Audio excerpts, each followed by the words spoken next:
নমস্কাৰ নিউজৰ বাতৰিলৈ স্বাগতম জনাই ষ্টুডিঅ'ৰ মজিয়াত মই উৎপল দাস চাওক আজিৰ বাতৰি ঢকুৱাখানাৰ উভতা চামপৰা মুখত মিচিং জনগোষ্ঠীয় কৃষিভিত্তিক উৎসৱ আলি আয়ে লৃগাং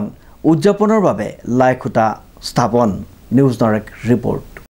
ঢকুৱাখানাৰ উভতা চামপৰা মুখত মিচিং জনগোষ্ঠীৰ কৃষিভিত্তিক উৎসৱ আলি আয়ে লৃগাং উৎসৱ উদযাপনৰ বাবে লাইখুটা স্থাপন কৰা হয় এই আলি আয়ে উৎসৱ হৈছে মিচিং জনগোষ্ঠীৰ প্ৰাণৰ উৎসৱ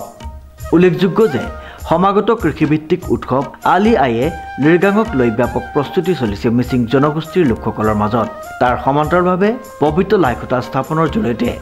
উভতা চামপৰা মুখত ইতিমধ্যে প্ৰস্তুতি তুংগত কৰি তুলিছে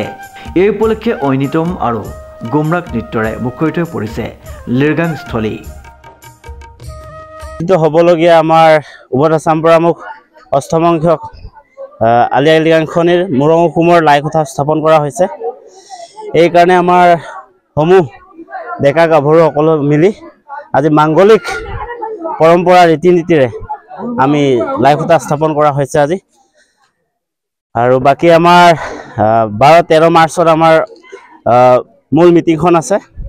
এই বৰ্ণাঢ্য দুদিনীয়া কাৰ্যসূচীত সকলোৰে সহায় সহযোগিতা মই কামনা কৰিছোঁ উভতা চামপৰা মুখ চিচাং অপেৰ উদ্যোগত আৰু উভতা চামপৰা মুখ জ্যোতিকৃষ্টি সংঘৰ সহযোগত অহা ইংৰাজী 12 আৰু 13 মাৰ্চ তাৰিখে অনুষ্ঠিত কৰা হ'ব অষ্টম সংখ্যক আলি আয়ে লৃগাং এই উপলক্ষে গাঁওখনত পৰম্পৰাগত ৰীতি নীতি আৰু মাংগলিক কাৰ্যসূচীৰে মুৰংগৃহৰ পবিত্ৰ লাইখুটা স্থাপন কৰে ইয়াৰ পিছতে গাঁৱৰ যুৱক যুৱতীসকলে গুমৰাগ নৃত্য আৰু ঐনিতম গীত গাই উৎসৱমুখৰ পৰিৱেশ সৃষ্টি কৰে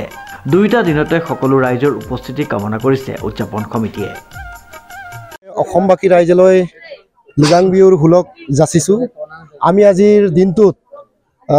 মাংগলিক কাম আমি মুৰং অসমৰ লাইখুটা স্থাপন কৰিছোঁহি যাতে আমাৰ দুদিনীয়া বৰ্ণাঢ্য কাৰ্যসূচীৰ লৃগাংটি কোনো ধৰণৰ বাধা বিঘিনি হ'ব নালাগে সকলো ৰাইজে উচাৰূপে উচ্ছ্বাসৰে আমি উপভোগ কৰিব পাৰোঁ এইবাবে আমি আৰু মিচিঙৰ ইয়াৰ সামতো আলি আয়ে লৃগাংখনি জীয়াই ৰখাৰ স্বাৰ্থত মিচিং সংস্কৃতি কৃষ্টি সংস্কৃতি জীয়াই ৰখাৰ স্বাৰ্থত আমি এই কাম কৰিবলৈ আমি গাঁৱৰ সকলো আমি পেলাই এবাৰ 12 আৰু 13 মাৰ্চ দিনা আমি আলি আয়ে লৃগাং উদযাপন কৰিম এই 13 দুদিনীয়া বৰ্ণাঢ্য কাৰ্যসূচীত আমি দ্বিতীয় নিশাৰ কাৰ্যসূচীত মিচিঙৰ অতি মৰমৰ জনপ্ৰিয় কণ্ঠশিল্পী ডি শংকৰ গাম লগতে অতিকৈ আমাৰ মৰমৰ ৰেখা দলে লগতে প্ৰদীপ দলেক আমি নিমন্ত্ৰণ জনাইছোঁহি